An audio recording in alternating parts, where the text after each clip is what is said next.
Hello दोस्तों, मैं संजय सिंह आईआईजीएस के यूट्यूब चैनल में आप लोगों का स्वागत है। आज हम पर्यावरण से संबंधित एक बहुत ही महत्वपूर्ण टॉपिक जो विभिन्न एग्जामों में उससे प्रश्न पूछे जाते हैं, उस टॉपिक को लेकर आप लोगों के सामने उपस्थित हुए हैं, जिसका नाम है पश्चिमी घाट, वेस्टर्न घाट।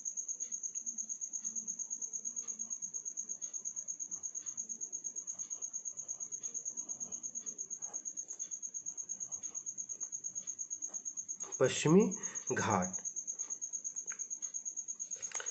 और देखेंगे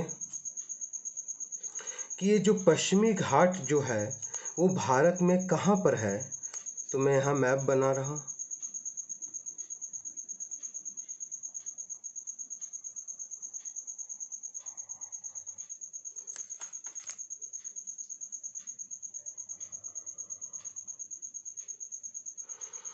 ये जो पूरा का पूरा क्षेत्र आप देख रहे हैं, ये जो पूरा का पूरा क्षेत्र आप देख रहे हैं,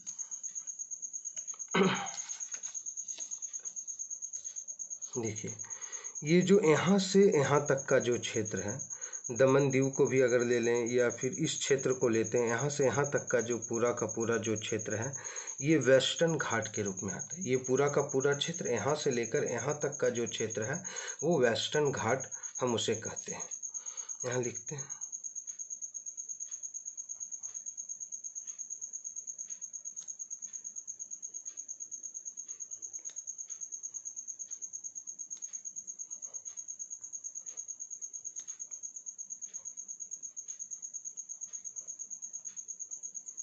ये वेस्टर्न घाट का क्षेत्र है। इस वेस्टर्न घाट के बारे में जो महत्वपूर्ण बातें हैं वो यह है कि पहला, जैव विविधता की प्राधान्यता यहाँ देखने को मिलेगी। जैव विविधता, बायोडायवर्सिटी की प्रधानता हमें वेस्टर्न घाट में देखने को मिलती है। इसके अंतर्गत जैव विविधता की प्राधान्यता।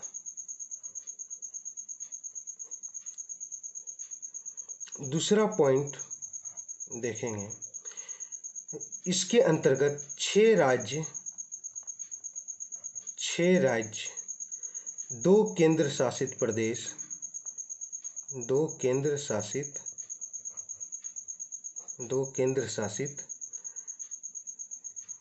प्रदेश और 144 जिला आता है। ठीक है, 6 राज्य और 2 केंद्र शासित प्रदेश और 144 जिला आता है। 6 राज्यों में देखेंगे, 6 राज्य कौन कौन हैं? 6 राज्य, पहला गुजरात,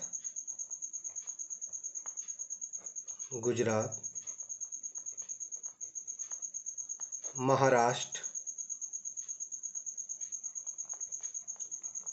गोवा, कर्नाटक, केरल, तमिलनाडु।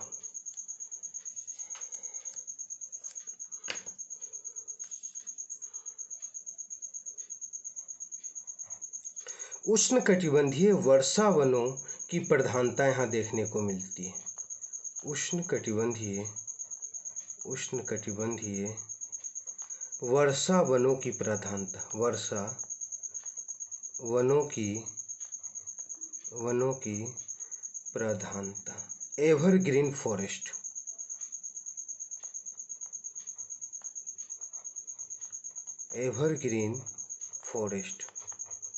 एवरग्रीन फॉरेस्ट की प्रधानता यहाँ देखने को मिलती है।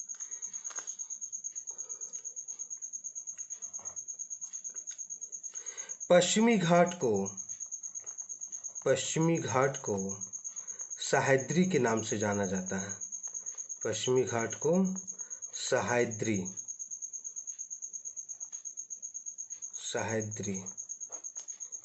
के नाम से जाना जाता है।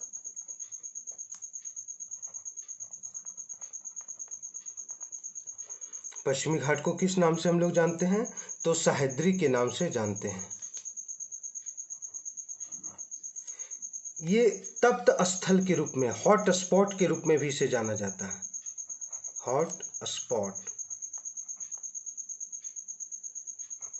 हॉट स्पॉट, तप्त स्थल, तप्त स्थल भी कहते हैं पश्चिमी घाट को। पश्चिमी घाट को तप्त स्थल इसलिए कहते हैं कि यहाँ पर जो जीव जंतु पाए जाते हैं वो संकट की स्थिति में, जीव जंतु संकटपन है, संकटपन है। जीव जंतुओं में हमेशा खतरा बना रहता है, क्योंकि ये जो क्षेत्र है, पश्चिमी घाट के क्षेत्र हैं, यहाँ पर औद्योगिक क्रियाकलापों की प्रधानता अधिक देखने को मिलती है। पश्चिमी घाट का जो क्षेत्र है, बेसाल्ट चट्टानों की प्रधानता है, चट्टानों की प्रधानता है। पश्चिमी घाट का क्षेत्र किस चट्टानों की प्रधानता है? तो बेसाल्ट चट्टानों की यहाँ प्रधानता देखने को मिलती है। 2012 में यूनेस्को के द्वारा इन्हें मान्यता प्रदान किया गया था। 2012 में यूनेस्को के द्वारा मान्यता प्रदान, यूनेस्को के द्वारा मान्यता प्रदान,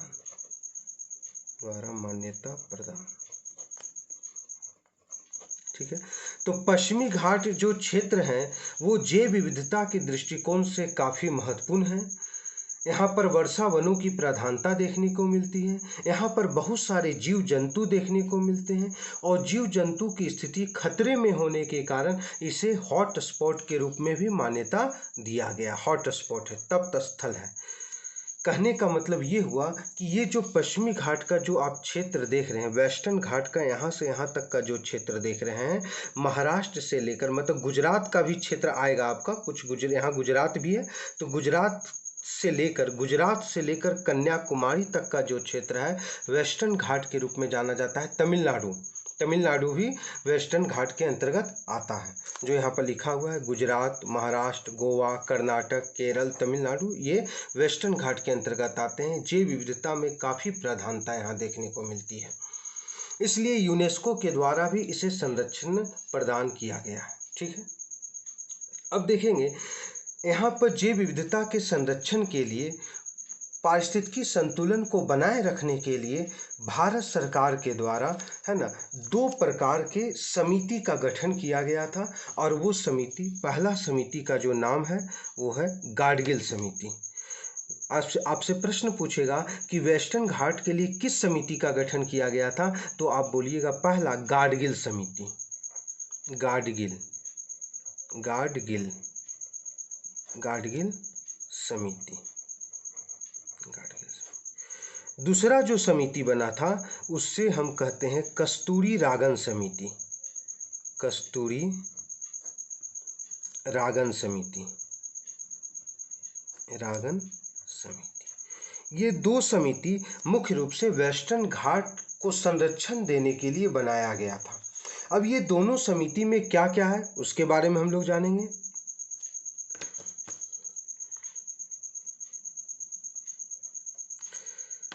जो गाडगिल समिति है इसका जो गठन किया गया पश्चिमी घाट के ऊपर, कि आप पश्चिमी घाट का अध्ययन करें और बताएं कि पश्चिमी घाट को कैसे बचाया जा सकता है। तब इन्होंने बात बताया कि पर्यावरण पर सबसे ज़्यादा बल देना है। पर्यावरण पर इन्होंने बल दिया, दूसरा इन्होंने बोला कि जितने भी औद्योगिक क्रियाकलाप जो यहाँ पर हो रहे हैं वो सभी औद्योगिक क्रियाकलाप को आप समाप्त कर दीजिए, पहला। दूसरा,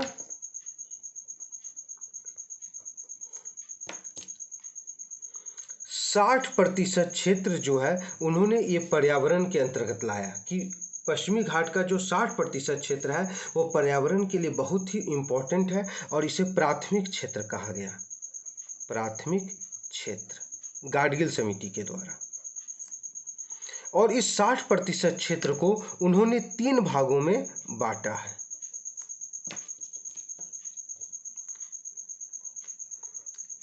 ESZ1, ESZ2, ESZ3। ESZ क्या होता है? ई का मतलब होता है eco sensitive area. Eco sensitive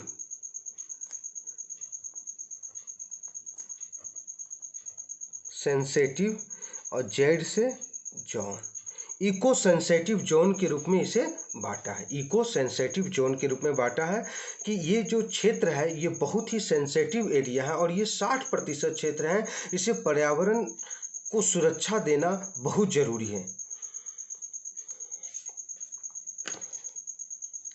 विकास के विरुद्ध था, इन्होंने विकास पर बल नहीं दिया, विकास के विरुद्ध, विकास के विरुद्ध, है ना। जितने भी पश्चिमी घाट में बहुत सारी नदियां निकलती है बांध बनाने के लिए, अन्य चीज़ों के लिए बोला गया हटाओ यहाँ से, ये सब बांध उन बनाने की आवश्यकता नहीं, विकास की आवश्यकता है ही नहीं। पर्यावरण को इन्होंने, गाडगिल समिति ने पर्यावरण पर सबसे ज़्यादा बल दिया। अगर नदी पर कोई बांध बनाया जा रहा है तो बोला गया जल विद्युत उत्पादन के लिए बांध बनाने की आवश्यकता नहीं, बांध नहीं बनाया जाएगा, है ना। गाडगिल समिति जो था वो जन समर्थक था, जन समर्थक था, लोगों के सुरक्षा के लिए जरूरी था, जन समर्थक था ये समिति। इसने अपनी जो रिपोर्ट दी वो जन समर्थक रिपोर्ट थी, जनता के हित में दिया, पश्चिमी घाट के हित में इन्होंने अपनी रिपोर्ट दिया। लेकिन अब हम लोग कस्तूरीरागन समिति के बारे में आते हैं कि कस्तूरीरागन समिति ने क्या कहा। तो सबसे पहले देखिएगा, इसने पर्यावरण प्लस विकास दोनों पर बल दिया, पर्यावरण प्लस विकास। कस्तूरीरागन समिति ने पर्यावरण प्लस विकास पर बल दिया और गाडगिल समिति सिर्फ पर्यावरण पर बल देता है, ठीक है।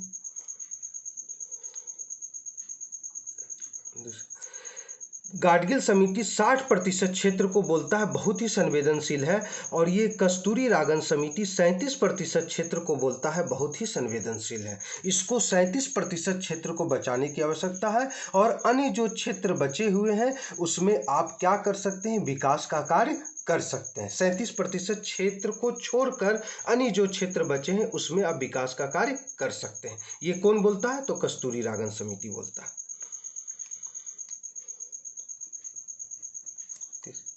पर्यावरण प्लस खनन दोनों पर बल देता, पर्यावरण को भी सुरक्षा रखना है और साथ ही हमें खनन का कार्य भी करना। लेकिन गाडगिल समिति सिर्फ और सिर्फ पर्यावरण की सुरक्षा पर बल देता, कस्तूरीरागन पर्यावरण तथा खनन दोनों की सुरक्षा पर बल देता है। ये उत्खनन और रेत जो खनन होता है उस पर प्रतिबंध लगाता है, उत्खनन, रेत खनन पर प्रतिबंध, रेत खनन पर प्रतिबंध लगाता। ये प्रतिबंध कौन लगाता है? कस्तूरीरागन समिति लगाता है। अभी वर्तमान में कस्तूरीरागन समिति के ही रिपोर्ट ज़्यादा मान्य है ना। कस्तूरीरागन समिति के रिपोर्ट को माना जा रहा है, गाडगिल समिति के भी रिपोर्ट को ध्यान में रखा जा रहा है। इसके अलावा एक अन्य समिति का भी गठन किया गया था और वह समिति था ओमन चंडी समिति, ओमन चंडी समिति, ओमन चंडी समिति। ये केरल के क्या थे? तो ये केरल के मुख्यमंत्री थे, केरल के मुख्यमंत्री। इन्हीं की अध्यक्षता में ओमन चंडी समिति का गठन किया गया था, समझ गए।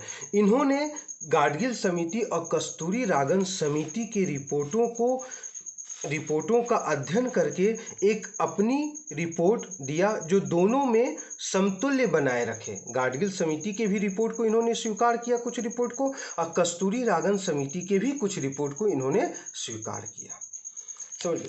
तो पश्चिमी घाट जो है वो बहुत ही इम्पोर्टेंट क्षेत्र माना जाता है पश्चिमी घाट के बारे में, ठीक। तो ये रहा आपके पश्चिमी घाट का से संबंधित महत्वपूर्ण बातें, और बहुत ही एग्जाम के लिए बहुत ही इम्पोर्टेंट है। गाडगिल समिति, कस्तूरीरंगन समिति, ओमन चड्डी समिति, ये बहुत ही इम्पोर्टेंट है, इसे आप लोग ध्यान में रखेंगे। ठीक है, तो आज के लिए बस इतना ही रहने दीजिए। जय हिंद, जय भारत।